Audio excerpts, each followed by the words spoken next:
எங்களோட தந்தையார் வாரிசுகளுக்காக எங்களுக்காக என்னோட சகோதரிகளுக்காக விட்டு சென்ற சீதனம்.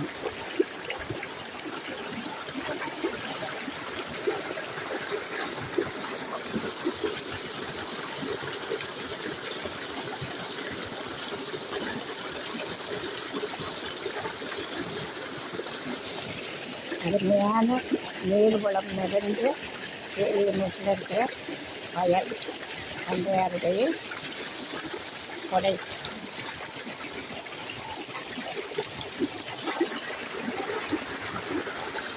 பச்சைப்பசேன்னு இருக்காங்க. கண்ணுக்கு குளுமையான ஒரு காட்சி எங்கள் வயல். நாங்கள் சின்ன வயசுலேருந்து இங்கே வந்து அப்போல்லாம் பெரிய மோட்டர் கொட்டாக இருக்கும், நிறைய மரம் இருக்கும் சுற்றி வர. அந்த மோட்டரில் வந்து விடியற்காலை 3 மணிக்கு வந்து நாங்கள் எல்லோரும் 7 பெண்கள் தாய் தந்தை 9 பேரும் இங்கே வருவோம். வந்து குளிச்சுட்டு அந்த காலை துணியில் முடிச்சுட்டு துணியெல்லாம் இங்கே பெரிய கல் ஒன்று துவைக்கிறது கல் இருக்கும் வசதியாக. அந்த வாய்க்காலும் நல்ல பெருசாக வசதியாக இருக்கும் அகலமாக. இங்கே கொஞ்சம் தூரம் அந்த கல்லில் துணியை துவைச்சி தோலில் போட்டுக்கிட்டு எல்லோரும் வீட்டுக்கு போவோம். கிட்டத்தட்ட ஒரு 5 மணிக்கு முன்னாடியே வீட்டுக்கு போயிடுவோம். 3 மணிக்கு வருவோம். அத்தனை பேரும் நீராடி முடித்து துணி துவைச்சிட்டு வீட்டுக்கு போகிறதுக்கு 5 மணிக்கு முன்னாடி வீட்டுக்கு போய் சேர்ந்துருவோம். ரொம்ப அருமையான ஒரு காலம், இளமை காலம். அப்போ இந்த மோட்டரில் குளித்த அந்த மலரும் நினைவுகள் 50 வருஷத்துக்கு அப்புறம் இப்போ பார்க்குறப்ப எனக்கு மனசுக்கு மகிழ்ச்சியாக இருக்குது.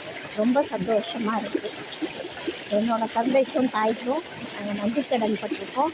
வாழ்க வளமுடன். இந்த இயற்கையான பசுமையான ஒரு மண்ணை ஒரு இடத்த எங்களுக்கு கொடையாக கொடுத்ததுக்காக அவங்களுக்கு மனமார்ந்த நன்றிகள். வாழ்க வளமுடன் என் பெற்றோர்.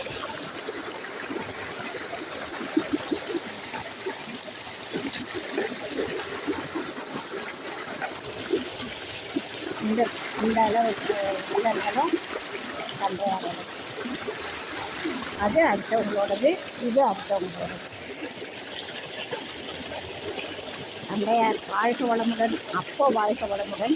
இப்போதும் இந்த மண் எப்போதும் வாழ்க வளமுடன்.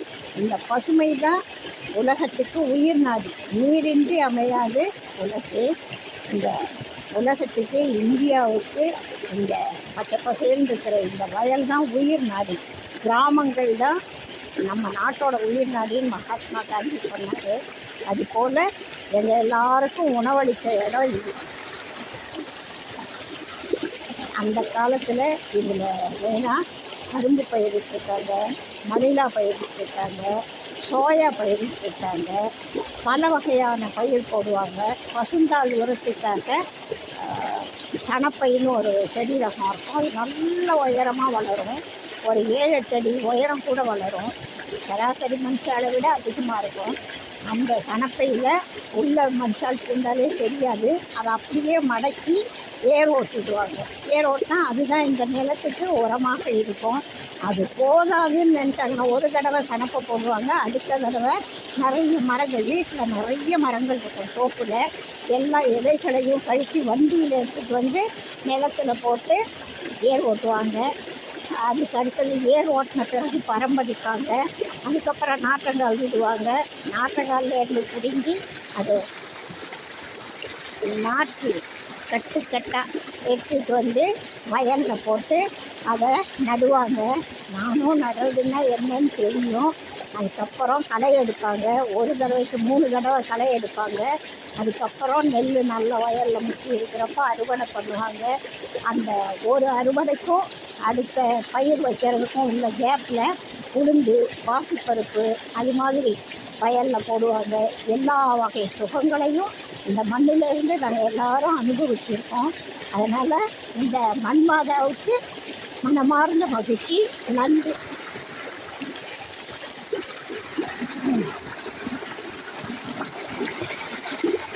இது ஒரு மலரும் நினைவு.